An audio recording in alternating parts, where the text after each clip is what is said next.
اسرار درون آستانه شما، این مقدسات خانه شما، آبروی اهل کاشانه شما.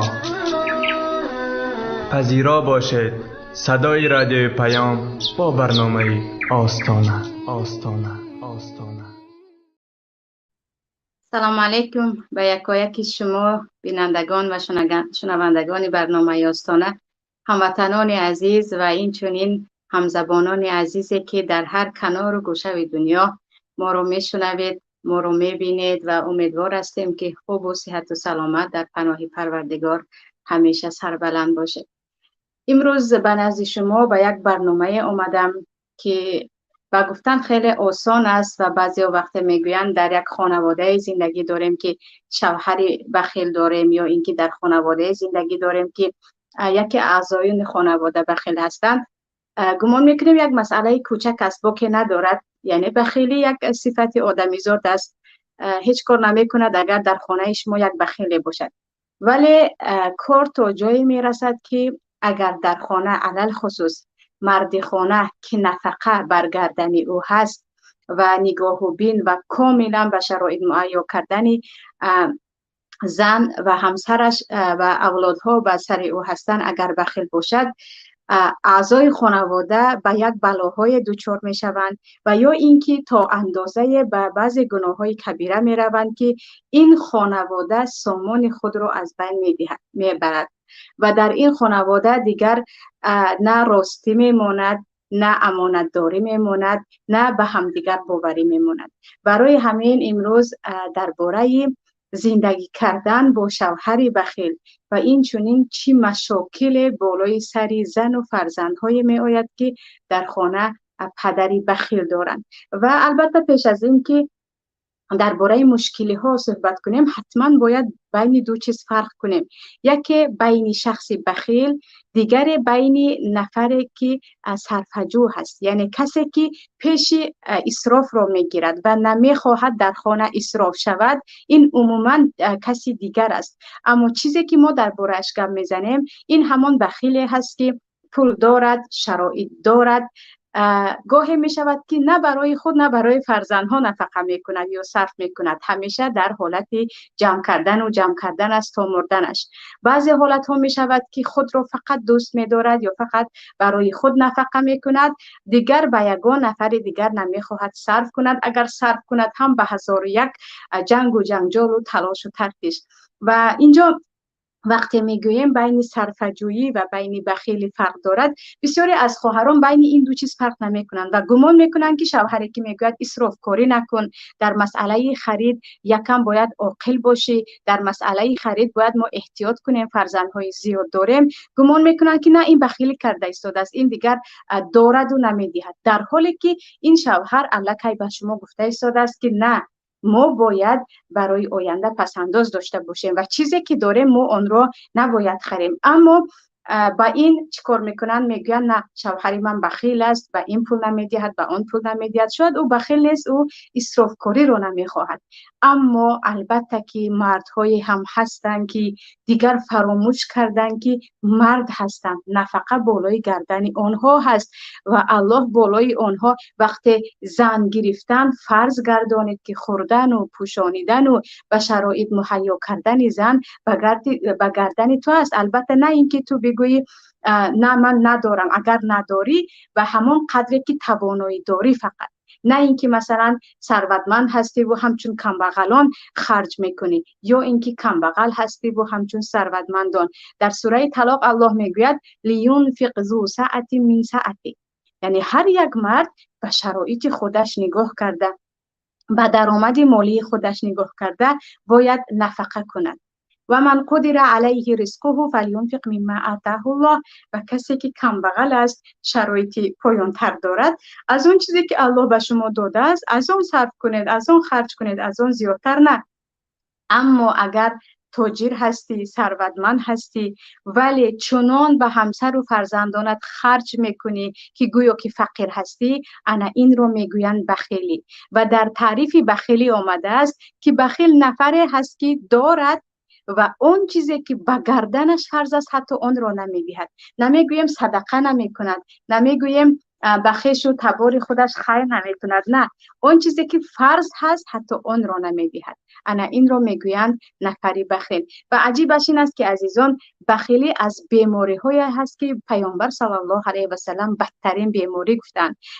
در ادب مفرد امام بخاری می آورند حدیث را که پیامبر میگویند ای داء ادوی من البخل، کدام درد بدتر از بخیلی است. یعنی مثل بخیلی هیچ دردی بدتر نیست. و اینش هم هست که من در بعضی از قولهای امام اعظم، امام احمد و دیگر از صاحبان مذهب خوانده بودم که میگویند ما وقت هرگز ندیدیم که انسان صالح بخیل باشد. یعنی یک نفری که مروت دارد، مردانگی دارد، او بخیل نمی شود.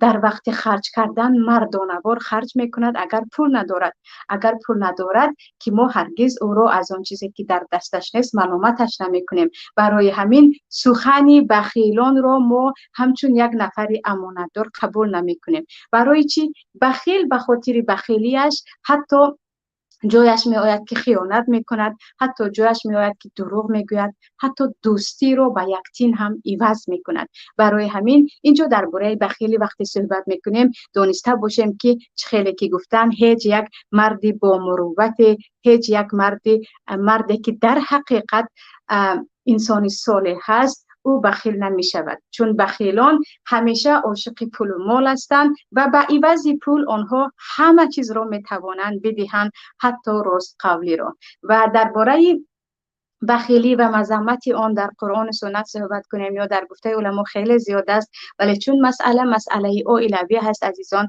میخواهم به اینجا توجه کنیم که اگر مرد در خانه بخیل باشد و در حالی که فرزند لباس ندارد، لباس درستش نخرد، در حالی که به خانه باید او مثل دیگر نفرانی که امثال او شرایط دارند باید خرید کند، این گونه خرید نکند. و حتی مردهای هم هستند و بودند که به زن میگویند بیمار شد و باید پدر و مادرت خرج داروواریت را کند. یا اینکه به سفر برآمده خیلی زیاد هستند و خیلی متاسفانه زنهای هستند میگویند سالها میگذرد برای مادرم یک خردکک هدیه خریده نمیتوانم. سببش این است که شوهرم خیلی بخیل است، علل خصوص نسبت من و اهل خانواده من. میگوید چرا من به پدر و مادر تو هدیه میخرم، برادرت باید بخرد و اگر پول داری خودت خر، اگر نداری من هرگز راضی نیستم از پول من هدیه بخری. انا این گونه مردهایی که در حقیقت بخیل هستند، یعنی نمیخواهند کمترین خیر خود را به زن و عائله زن کنند یا اینکه حتی به فرزندان خود. برای آنکه البته شنیدید مردهایی که در خرید نان، در خرید برنج و دیگر آذوقه‌واری هم حتی با کیلوگرم و با گرم حساب میکنند که از این هفته تا این هفته از این زیاد من خرید نمیکنم، باید برسانی. اگر کم بغل هستی خیلی خوب، ما از اسراف دور هستیم، اما اگر شرایط داری پس چرا این وقتی که تو شرایط داری تو میتوانی 10 برابر این رو به فرزندان خود خرج کنی اما خرج نمی کنی، پس انا اینجا می آید مسئله بخیلی که از دردهایی هست که از بدترین دردها و متاسفانه حالاتهایی هم می شود که بخیل هرگز اصلاح نمی شود. و عجیبش این است که انسانهای بخیل بجز بخیلی عصبی هم هستند. هرگز دیدید انسانی که بخیل است و همیشه با خرسندی، خوش معامله با زن و فرزند خود، با اطرافیانش خوب باشد؟ هرگز. بخیل است، ترس از مال خود دارد و عصبی هم هست و همیشه در بدگمانی هم زندگی می کند که شاید اینها پولی ما رو بگیرن و یا این نفرها میخواهد از مال من بخورد. در مهمانی تقریبا به خانهش نه مهمان گفته میتواند، به جای رفت هم با ترس و هراس میرود که مبادای خرج میکنم و همیشه مشکلی در خانه دارد که برای هر یک تین چرا این رو خریدی نمیخریدی، چرا فرزند این رو خواسته تو چیزی نمیگویی، مشکلی ها بازم دارد. انا این گونه وقتی این گونه مرد بخورد، یعنی یک مرد وقتی بخیل است و بعضی ها از این باز فخر هم میکنن که ما چی هستیم، ما خیلی از نفرانی هستیم که داشته میتوانیم، زن از خودش نمی رود، فرزندان من یک تین حتی از من نمیگیرن، یا اینکه من به فرزندانم یک تین ندادم خودش برود و کار کنه در حالی که مرد شرایط دارد. انا این حالت ها وقتی می آید پروردگار درباره این نفرها میگوید الذین یبخلون و یأمرون الناس بالبخل و یکتمون ما آتاه الله من فضله. نفرانی هستند که نه به پدر و مادر، چون آیه پیشترش درباره و بالوالدین احسانا و بذی القربى و الیتامی آمدگی هست. یعنی شما ای مؤمنان، میگوید الله، به پدر و مادر خود، و خویش و تبار خود، و محتاجان، و همسایه محتاج خود، و همسر خود، و همسفر محتاج خود کمک کنید. و خویش و تبارتان، ذی القربى، تمام خویش و تبارتان محتاج هستند و اولادترینش زن و فرزندت هست، پدر و مادرت هست که گردن تو چی است؟ نفقه کردن فرض است. در دوامش الله میگوید اما نفرانی که بخیلی میکنند و اینها باید کمک کنند اما کمک نمیکنند. و این چونین، این کم نیست که تو خود بخیل هستی. و یأمرون الناس بالبخل، و مردم رو هم به بخیلی دعوت میکنن. چرا زیاد میدهی؟ اینقدر به فرزندان خود خرید نکن. من از این کمترش رو هم میکنم میرسد و گرسنه نمیموند. شنیدم که به زنت هدیه خریدی، شنیدم که یک سفر داری، شنیدم که به خویش و تبارت هدیه کرده ای. پدر و مادرت نفقه و گفتی خودمون پیسه دارن، چرا به اونها کمک میکنی؟ برادرت کم بغل باشد هم نانش رو مییابد و او کمک نکن، عادت میکند. یعنی بخیلی خودشون کم نیست، باز مردم رو امر میکنن به بخیلی. و یکتمون ما آتاهم الله من فضله، یعنی اون چیزی که الله به آنها داده است چیکار میکنن؟ پنهان میکنن. یعنی از مال همیشه کم بغل، انسان های بخیل همیشه نالش دارن. سبحان الله، شما هم دیدید اونی که بخیل است و از او خیر رو ندیدید و نشنیدید که به کسی خیر کرده است، همیشه پنهان میکنن نعمت های داده الله رو. همین سال تجارت من هرگز خوب نشد. من اصلا معاشی که میگیرم اصلا همیشه کم بغل هستم، دستم کوتاه هست. باور کنید من چند ماه هست که در جیبم هیچ تینه ندارم. باز پنهان میکنن نعمت هایی که الله به آنها داده است. و اعتدنا للکافرین عذابا مهینا، الله میگوید آنهایی که کفران نعمت میکنن، نعمتی که به آنها دادن پنهان میکنن، نفقه نمیکنن، بالا این باز به مردم امر میکنن که شما هم مثل ما بخیل باشید، بدانید که برایشان ما عذابی دردناکی را آماده کردیم. و چیزی دیگر عزیزان که اینجا میخواستم به شما بگویم، اونهایی که بخیلی در خانه زیاد میکنن و علل خصوص بخیلی با همسر خود و زن رو، یعنی تا جای می آورن که زن به دزدی راضی شود. انا دوست کردن یک زن، دوست تربیت کردن فرزندها، زیادی سببگارش همون پدری هست که دارد و نمیدهد. یعنی نداشت و فهمونید به زن و فرزندش حتما باید میفهمند و بیفهمند. اما وقتی زن میداند که برای او لباسی زمستانه ندارد و شوهر میگوید بگو برادرت بخرد، بگو پدر و مادرت بخرد. زن میداند که برای فرزند لباس مکتب لازم، یا زن میداند که این خوراکواری و آذوقه‌ای که به خانه شوهر می آورد، این آذوقه آن آذوقه نیست که در این شرایط بوده ها میخورد، بلکه بدتر است و مثل یک مساکین است. در اینجا میگوید چرا این دارد و به ما نمیدهد؟ من حق دارم که دزدی کنم. و پنهانی از شوهر دزدی میکند. فرزندها پنهانی از شوهر دزدی میکنند، از پدر دزدی میکنند. و دزد شدن اهل خانواده سبب میشود بخیلی یک مرد. و علل خصوص خیلی که گفتم، مردی که پولدار هست و باز بخیلی میکنند. برای همین در ما حدیثی صحیح هست در بخاری و مسلم که یعنی مردی بخیل بودن، صفتی بخل، این یگان ملت و یگان طبقات انسانیت را ندارد. چی بسا ثروتمندهایی هستند که بخیل هستند و همیشه در تن لباس گداگی دارند. ثروتمند و ثروتمندی دنیا، اما بخیلی او سبب شده است که همیشه در سیمای او، در سیمای درشت و نارضایی او و همیشه در لحن کلام او که از همه طلبکار است، میبینید که یک گدای بیش نیست. و برعکس این چقدر بینوایانی هستند که از اینکه کرم دارند و سخاوت دارند، مردم همیشه آنها را با یک نفری دارا یاد میکنند یا اینکه بخیر یادشان میکنند. و در زمان پیامبر هم این چیز بود و دور و زمان را بخیلی نمیشناسد، یعنی در زن و در مرد در همه میشود. و در ما قصه جالب هند است که هند دختر عتبه همسر ابو سفیان که هندی جگرخوار هم میگویند که جگر همسر را دیگر پاره پاره کرده بود با دندانهایش. بعد از این اسلام آورد و خوبی هم اسلام آورد رضی الله عنهم اجمعین. هند بعد از اسلام آوردنش به نزد پیامبر می آید و به پیامبر میگوید، حدیث در صحیح بخاری مسلم است، در تمام کتاب‌های سنن هم پیدا کرده می توانید. پیامبر الله، این شوهر من ابو سفیان خیلی مرد بخیل است و همه میدونستن که ابو سفیان از ثروتمندترین مردان آن زمان بود. یعنی ببینید که یک ثروتمند تو چه اندازه میتواند بخیل باشد. و پیامبر میگه پیامبر الله، شوهر من ابو سفیان خیلی مرد بخیل است. اون پولی که برای خرید برای من و فرزندم میدهد هرگز کفایه نمیکند. آیا من نپرسیده از او پول گیرم برای خودم خرج کنم گناهکار میشوم یا نه؟ در روایت میگن من از او نپرسیده بازم پول میگیرم، برای اون که پولی که میدهد به من هرگز نمیرسد، کافی نیست، من به این کارم گناهکارم یا نه؟ پیامبر خنده میکنن و میگویند خذی ما یکفیکی و ولدکی بالمعروف.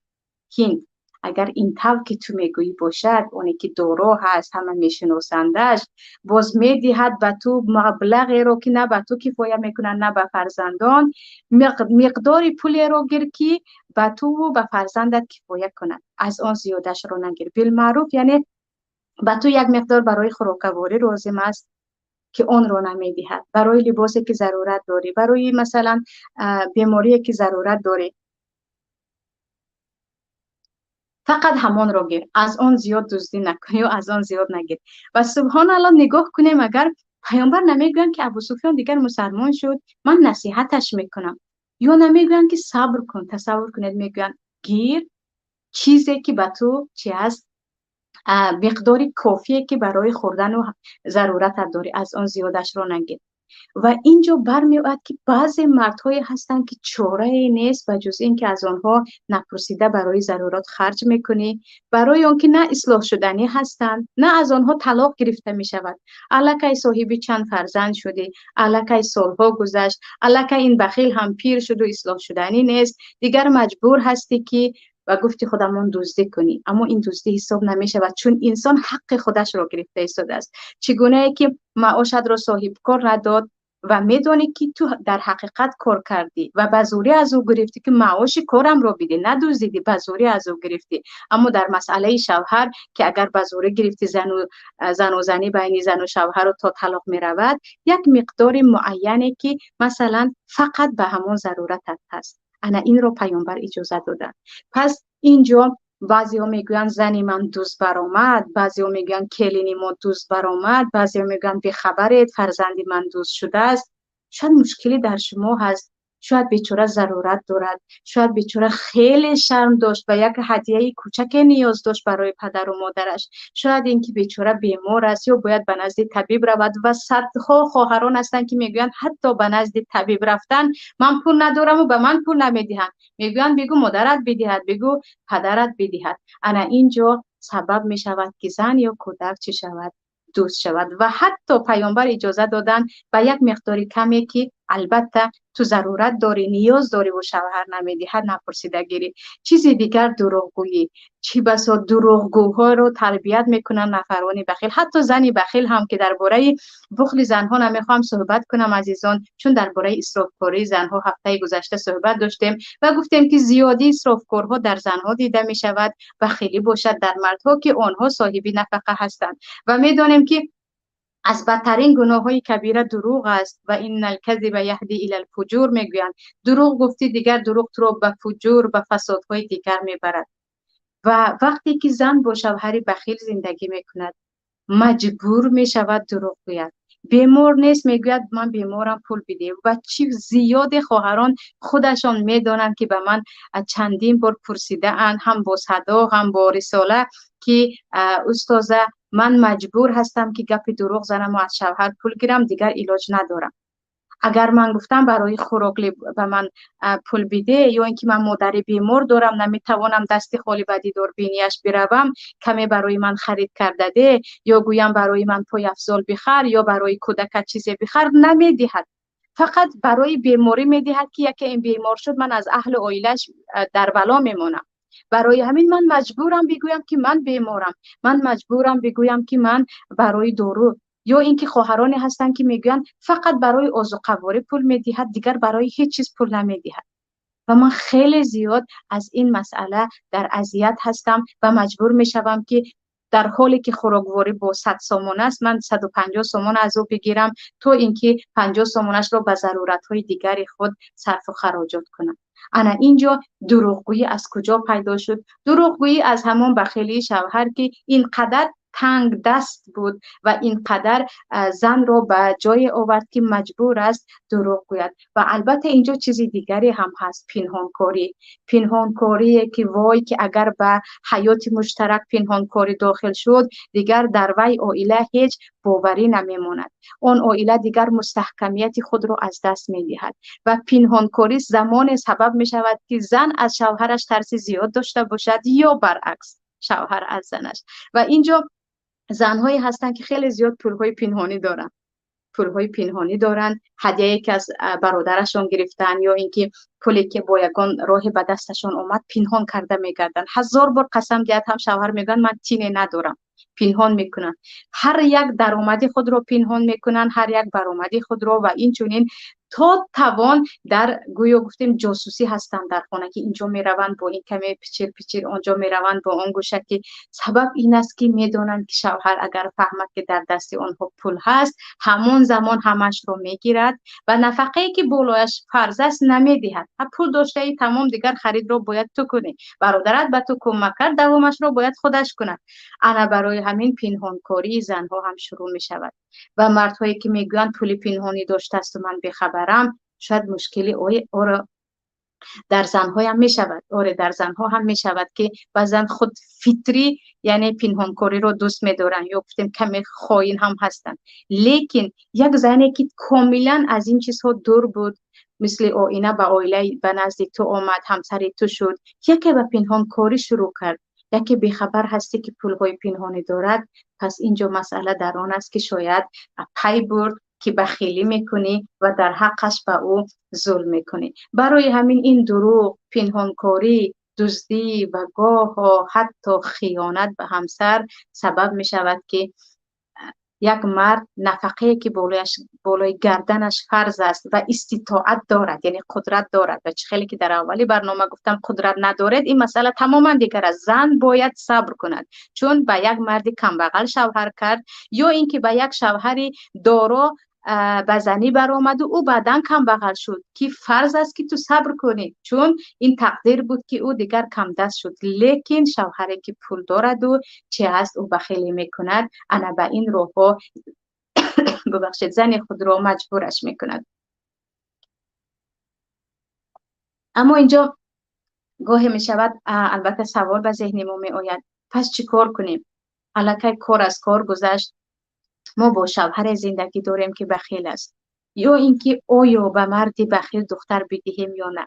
عجیبش این است که عزیزان، حدیث در بیهقی هست، خیلی عجیب است. مردی به نزد پیامبر می آید و می گوید زنی هست صوامه و قوامه. صوامه یعنی همیشه روزه‌دار است، زیاد روزه می گیرد، برای همین صوامه می گویند. و قوامه از قیام اللیل، یعنی شبها رو او با بیدارخوابی در راز و نیاز و در نماز است، اما بخیل است. یعنی یک زنی هست خیلی زنی بهترین در نماز و در روزه و در عبادت، لیکن بخیل است. پیامبر صلی الله علیه و سلم این را شنیده میگویند فما خیرها اذن، پس چه خوبی دارد این؟ یعنی نه به نمازش اهمیت میدهند، نه به روزه اش، نه به تعریف آن مرد. فما خیرها اذن، چی خیر دارد اگر او بخیل است؟ یعنی اینجا می آید که اگرچه یک مرد رو دیدید که با گریه و زاری نماز میخواند، مرد رو دیدیم که همیشه در نماز است، همیشه در زبانش حق است، اما شنیدیم از همسفرانش، از همسایه‌هایش، از خویش و نزدیکش یا با تجربه که این مرد بخیل است، هرگز نباید به این مرد دختر داد. و حتی در ما سخنی بعضی از علما هست که لا تزوج ابنتک بخیل ولا تعامله، هرگز دختری خود را به بخیل نده، برای اون که او بخیل سبب می شود که بد تربیه شود دختری تو، باز اهانتش میکند، عذابش میدهد و با او معامله نکن، نه معامله دوستی، نه معامله کار و تجارت، برای اینکه انسانی بخیل خیلی که گفتیم مردانگی ندارد، هر لحظه میتواند به خاطر یک پول کوچک شما را بفروشد و یا اینکه از بحر شما گذرد. انا اینجا عزیزان در مسئله انتخاب زن و علل خصوص شوهر، زنی بخیل که هم هست ولیکن چون نفقه در دست زن نیست اونقدر انسان اذیت نمی شود. لیکن مرد وقتی بخیل شد، برای اینکه او باید فرزندان خود را نگاه کند، مادرش را، پدرش را، همسرش را، در اینجا یک چند نفر از بخیلی او آسیب میبینند و نباید اگرچه همیشه در نماز و همیشه در حق گویی و همیشه گویا که هیچ دروغ نمیگوید، ما با او کار کرده دیدیم خیلی یک مرد است و از این چیزها، وقتی شنیدیم که بخیل است همه خیره ایزن، هیچ خیری در او نیست و اگرچه چقدر انسانی خوب گفتند و تعریف کردند. برعکس این حتی در حیات هم میبینیم انسان هایی هستند که در حقیقت بعضی دروغ میگویند، حتی به بعضی کارهای خلاف و خطا میروند، اما از اینکه کریم هستند، کریمی آنها، سخاوتمندی آنها کلی گناه های آنها رو میپوشد. برای همین میگویند اگر میخوای کسی رو بنده خودت کنی یا برده خودت کنی، به او نیکی کن، به او سخاوت کن، او دیگر خجالت میشود که در حق تو بدگویی کند و همیشه در خدمت تو هست. تمام گناه ها رو چگونه ای که کریمی پنهان میکند و انسانی کریم رو اگرچه یک انسانی بد باشد هم همه دوست میدارن از جهت آلودگی گناه. برعکس یک انسانی تقوادار و شب و روز قرائت قرآن کننده و نمازخوان اگر بخیل باشد، از همسر و فرزندش شروع کرده تمام اطرافیان او را بد میبینند.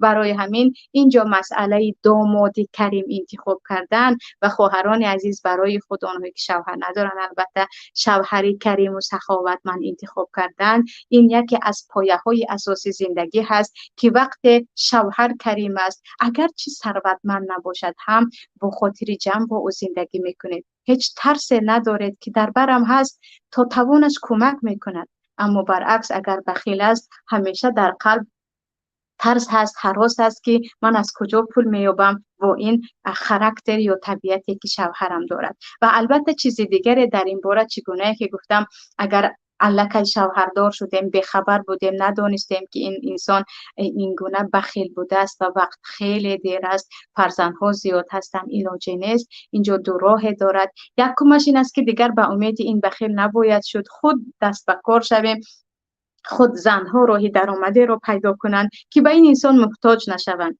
و ضرب المثل برای این شوهر شوند که من معاشم را گرفتم به شما میدهم، شما صرف کنید. شاید او یاد گیرد از این که این گونه دادن هم بوده است، یا اینکه در مسئله هدایا به خود بخیل باشد هم، یا به پدر و مادر او یا به نفرانی که او دوست می‌دارد با هدیه دادن. برای شوهر یک زن الگوی شود که شوهر بگوید که چقدر انسانی خوب است اگر کرم داشته باشد و سخاوتمندی. و راه دویمش هم همان نپرسیده گرفتن است، اما زینهار که به دزدی و خیانت نرود. این پیامبر چگونه که گفتن بالمعروف، یعنی به قدری که به تو کفایه است، نه اینکه اگر به تو 50 سوم لازم است تو 150 بگیری، یا اینکه از آن زیادتر. نه، اگر خیلی ضرورت داری و میدونی که او ندهد حالت بد می شود، و مقداری که لازم است از او نپرسیده گرفته می شود. و چیزی دیگر، حتی بعضی از علما میگویند اگر شما دیدید که دیگر به بخیلی او طاقت کرده نمیتوانید، دیگر به داد آمدید از بخلش، شب و روز جنگ و جنجال دارد، هر باری که شما خرید کردید می آید که چرا این رو خریدی، چرا این رو خریدی، هر لحظه و هر دقیقه یک خیلی نوشتجاتی دور و درازی دارد که باید این رو بخریم، اون رو نخری، این رو باید نمیخریدی، و همیشه در حالت و حساب کتاب است، دیگر نمیتوانیم با او زندگی کنیم. در اینجا طلبی طلاق ممکن است، برای آنکه شوهر هم از جهت روانی هم از جهت مادی به زن ضرر رسانیده ایستاده است. و عجیبش این است که عزیزان شاید یک بیماری هم باشد. به نزدیکی بود یک خواهر میگوید وقتی به خانه خرید کرده می آید شوهر من، اون چیزی که میوه هست یا شیرینی هست میگوید به این دست نزنید، این از آن من است. یعنی سبحان الله، یک مرد، من گفتم شاید بیمار هست، یک انسان سالم از او بر نمی آید که این گونه باشد. میگوید به همین شیرینی و میوه ها دست نزنید، انا این دیگر چیزهای عادی رو میتوانید بخورید. اگر میگوید دست زده مشکل می شود و حتما پیش از اینکه به کار براید آن چیزی که خوشمزه است خودش میخورد و به ما یگان چیز نمیدهد. و کودکای من کم کم بزرگ شده ایستادن، من دیگر طاقت ندارم، آیا میتوانم من از او طلاق بگیرم یا نه؟ اولا گفتم شاید بیمار است که معالجه شود، اگر بیمار است دیگر عذر دارد، اما بیماری نه، این خاراکتر است، این طبیعت است. البته که زن میتواند در این مسئله طلبی طلاق کند، البته با صحبت کردن با پدر و مادر خودش، با پدر و مادر این مرد که این گونه نمیشود زندگی کرد که یک شوهر تو، پدر فرزندای تو به خانه بیاید بگوید این انا برای من، انا اینش برای شما، به خوراک من دست نزنید، برای اینکه من کار میکنم، من باید سالم و قوی باشم، شما همیشه در خانه هستید، به گفته خودشان تیار خور هستید. که در اینجا نباید گویم که من صبر میکنم و ثواب میگیرم، برای اون که این اذیت است. و علکه خواهر تقریبا بیمار است، میگوید من در یکم سال که این چیز را ندیدم، بعدن نزدیک است که تماما بعضا خودم را گم میکنم که آیا میشود مثل یک کودک باشد که یک مردی که خیلی خوب درآمد دارد، کار دارد، این گونه با ما مناسبت کند. که در اینجا به اتفاق تمام علما وقت ضرر جدی میبینی اگر طلب طلاق کرد هیچ باکی ندارد. لیکن البته از اینکه خانه ها وقت ویران می شود میبینیم که فرزند ها هم بی سرپناه میمونند. شاید راه های دیگر را دید، راه نصیحت، راهش آشنا کردن با سخاوتمندان، برای آنکه من خودی بنده در این مسئله بوری تجربه داشتم که از شاگردان خیلی بخیل بودن. وقتی با شاگردای دیگر سخاوتمند همراه کردیم، دوستی کردم، پس از 6 ماه دیگر دیدیم که کاملا یک خواهر تغییر یافته بود و چگونه که دیگران به او میدادن او هم به دادن عادت کرد. اولا او دادمندی هم بود بر عوضش، بعدا دیگر به دادن هم عادت کرده بود که حتما در اینجا همنشین اثر میکند و صدیق صالح یا جلیس صالح میگویند همنشین صالح همیشه تاثیر خودش را دارد. میتوانند خواهرها شوهر خود را به عائله های کریم سخاوتمند شناس کنند یا خودشان الگو باشند. مشکلی در این است که زنهایی هستند که سخاوتمندند، خوبند، وقتی به شوهری بخیل به شوهری میبرند خود هم بخیل میشوند. او بخیلی میکند، من هم بخیلی میکنم، چرا من مثل او نشوم؟ یعنی او میشود که یکی رو دیدیم در خصلتی بد مثل او باشیم. یعنی در اینجا انسان دیگر شخصیت و انسانگریش رو تمامی گفتیم وجدانش را از دست میدهد. برعکس باید برای تغییر دادن او حرکت کرد. اگر علاج برای تغییر دادن نیست که متاسفانه زیادی از بخیل ها تا مرگشان بخیل میمیرند، در اینجا یا راهی مراسا یا اینکه شروع میکنید از اینکه با او کم کم میگوید دیگر راه تو جدا هست و راه من جدا است که من دیگر طاقت این را ندارم. و عجیبش در این است که پیامبر صلی الله علیه و سلم در یکی از حدیث های خود میگویند ایاکم بالشح، شما از بخیلی خود را دور گیرید، کناره گیرید، برای آنکه همین بخیلی سبب شده بود که امتان پیش از شما بوده هلاک شوند. چگونه بخیلی هلاک میکند امت رو، یعنی جماعت رو؟ در دوامش پیامبر میگویند بخیلی سبب شده بود، بخیلی امر میکرد که انسان قطع رابطه کند، او هم قطع رابطه میکرد. یعنی انسانی بخیل به خاطر پولش، چیزش، مالش حتی به قطع رابطه، به قطع صله رحم آماده است. او میتواند با برادر خود قهری باشد، با پدر و مادر خود کاملا رابطه او را کنده کند، حتی از فرزندان خود روی گرداند و از همسر خود به خاطر پولش. یعنی به خاطر یک ماشین، یک خانه، یک کم پول کم نیستن مردهایی که کاملا عاق پدر و مادر شدن یا فرزند خود را عاق کردن یا زن خود را در همان لحظه سه طلاق کردن. پیامبر میگویند بخیلی سبب شده بود که هلاک شد امتان پیش از شما بوده. آن هم چی کار کرد؟ بخیلی امر کرد که آنها قطع رابطه کنند، با خویش و تبار کردن.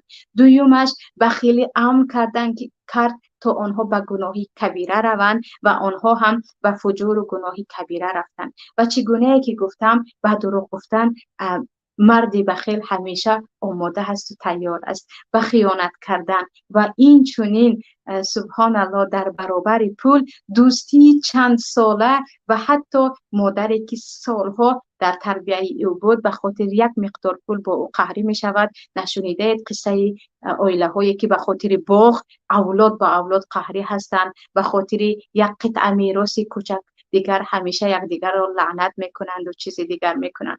اما برعکس این در ما حدیث پیامبر است که هر کسی که مباشد هر صبح دو فرشته می آید، یکی برای شما دعا می کند که پروردگارا اگر این داد تو هم به او بده، دیگری دعا می کند اگر نداد تو هم نده. یعنی اگر مالش را او صدقه کرده و اولین صدقه و اولاترین به صدقه این پدر و مادر، فرزند و همسر هستند. وقتی همسرت محتاج است، فرزندت محتاج است، پدر و مادرت محتاج است، و دیگر دادی، البته گناهکار میشوی، چون فریضه را مانده و دیگر مستحبات یا و مندوبات رفتی. و هر گاهی که حتی پیامبر میگوین یک لقمه ای که به دهان همسرت میدی ثواب دارد، نه اینکه تو مهربانی کرده ایستاده ای، از اینکه تو خوراک داده ایستاده ای، نفقه کرده ایستاده ای. اما برعکس این چگونه که گفتم، دزدی خود مرد بخیل هم هست. هر مردی که شرایط دارد ولیکن به شرایط خود نگاه کرده نفقه نمی کند. زن میدونند که شوهرایی که مثل شوهر او هست چقدر خیرش به همسر و به فرزنداش میرسد، اما شوهر او اینقدر دارایی دارد و چیزی از او ندیدن. و عجیبش این است که مردهای بخیلی که ثروتمند هستند و اهل عیال خود بخیل هستند، حتی فرزندان آرزو دارند که پدر زودتر بمیرد. حتی زنی خانه آرزو دارد که زودتر این مرد جوان مرگ شود و تا اینکه دیگر اینها آسوده از میراث او بخورند. برعکس مردهایی که سخاوتمند هستند همیشه دست زن را میگیرند، دست فرزندها را. زن و فرزند دعا میکند که پروردگار و سایه شوهر را، پدرم را از سر ما کم نکن و خود به سبب او تو به ما رزق داده ایستاده. اگر این مورد ما چی کار میکنیم؟ نگذار که این زودتر از ما برود که حال ما تباه می شود. اما برعکس این، یک شوهر وقتی بخیل هستند مدام در فکر اون هستند که زودتر این میرفت و دیگر ما خلاص می شدیم از این همه بخیلی، از این همه هر روزه از اینجا و از اینجا طعنه کردن و منت کردن که این من هستم که میخورانم و میپوشانم و شما هیچ چیز نیستید. برای همین در این مسئله باید کمی فکر کرد. نگذاریم که به خاطر یک قطعه پول گفتیم یا یک قطعه طلا یا یک مقدار پول مالی که داریم دیگر ما انسانیت، آدمگری، پدر بودن، شوهر بودن، فرزند بودن، دوست بودن، مسلمان بودن، همه اینها رو فراموش کنیم و به خاطر همان پول دیگر کسی رو در یگان موقف دستگیری نکنیم. ولی چگونه که گفتم، فقیر نفری هست که دارد و به کسی نمیدهد و همیشه چشمهای گرسنه دارد و محتاج است. اما ثروتمند نفری هست که ندارد اما در فکر دادن هست و همیشه از کمک او اول شده همسر و فرزندانش، بعداً اهل و عائله و دورتر و البته پدر و مادر هم هستند، از آن همیشه بهره میبرند و اگرچه ثروتمند نیست به خوبی یادش میکنند و میگویند انسان کریم است، انسان خوب است. و اگر با کرامت و با مردانگی نگاه کنیم که خیلی متاسفم بعضی گمان میکنند پولداری این مردگری هست، پولداری شرف و عزت است. اما با ابو طالب عموی پیامبر نگاه کنید، ابو طالب و اتفاق تمام علما در همان زمان شرفمندترین انسان بود. شرف داشت، عزت داشت که کسی نداشت. برای همین وقتی جیانشان محمد صلی الله علیه و سلم را به زیر بالشان گرفتن یا پناه دادن، کسی چیزی گفته نتوانست، چون این کار را ابو طالب کرد. در حالی که ابو طالب کی بود؟ از کمبغلی علی را به پیامبر داده بود که شما با خدیجه دیگر او را نگاه و بین کنید، من فرزندهای زیاد دارم، من شرایط خوب ندارم. و پیامبر در خانه ابو طالب اونقدر شکمشون سیر نمیشد. اما عزیزترین انسان، شریفترین انسان، به خاطر دستگیری هایش به مردم، به خاطر جود و کرمش. پس وقتی عزیز شدن میخواهیم و یا اینکه پدری عزیز و یا شوهری عزیز، زیادی میگن چرا من در خانه حرمت ندارم؟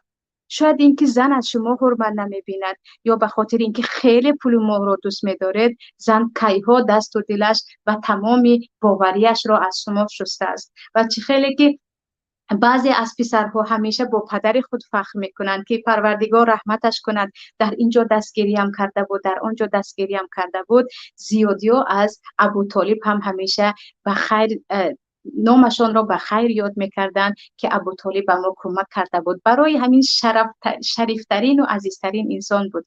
پس پدر وقتی میخواهد عزیز باشد، نوری چشم خانوادهش باشد، همیشه در بالایش دعای نیکی پدر و مادرش باشد، باید او کریم و سخاوتمند باشد.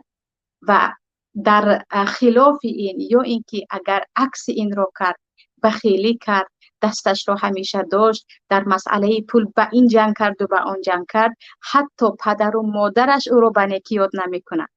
کجا رسد زن و فرزندان که کیها دیگر آرزوی مرگ او را دارند.